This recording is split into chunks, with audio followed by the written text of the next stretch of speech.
Esiste un formaggio allo zafferano che si produce nel centro della Sicilia, nella provincia di Enna. Il piacentino ennese non ha niente a che fare con Piacenza ed è piacentino, non piacentino. Si chiama così perché è piacente, piace. È quasi un vezzeggiativo. È un pecorino che stagiona da 60 a 120 giorni. Prodotto con latte di ovine al pascolo in 9 comuni della provincia di Enna, tra cui Aidone e Piazza Armerina, dove si parlano antichi dialetti gallo-italici detti anche siculo-lombardi. E v'ho detto anche questa. È arrivato il professore. La giunta dello zafferano si pensa risalga alla dominazione normanna. Ruggero il Normanno, per guarire la moglie dell'Asia affetta da depressione, fece preparare un formaggio con lo zafferano, celebre per le sue doti rivitalizzanti, così dicono. Pasta compatta con grani di pepe nero sparsi, crosta morbida e rugosa a causa delle fuscelle in cui stagiona.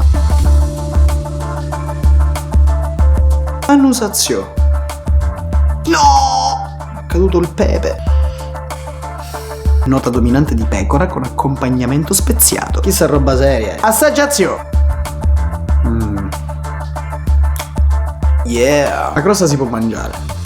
C'ha pure il pepe. Grasso, avvolgente, floreale. Lo zafferano concede una puntina di amaro. È un formaggio di struttura, con una sua sapidità. E ti dirò, nell'ennese si usa in diversi piatti, principalmente di carne. Ma secondo me, mangiato da solo, con un po' di pane,